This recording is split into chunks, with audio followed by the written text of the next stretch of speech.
How to use promo codes on Amazon desktop. Hey everybody, in this tutorial, I'll show you a quick and easy way to enter Amazon's promo code on the desktop. First thing you have to do is open up your web browser and then head over to Amazon.com. And once you get here, just make sure to log into your account. Now, once you've logged in, as you can see, I already am, you can add certain items to your cart. So let's just go ahead and continue on with this shirt. I can just click on it, view its details, and you can just go ahead and click on add to cart.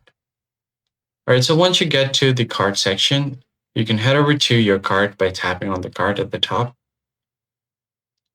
And then finally, you can select your desired items that you want to check out of and click on proceed to checkout.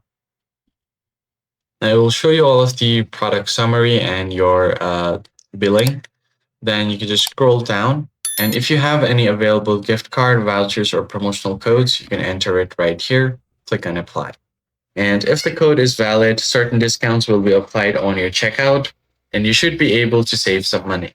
That's how you basically enter the promo code on Amazon desktop. If you found the tutorial helpful, be sure to like the video down below and subscribe.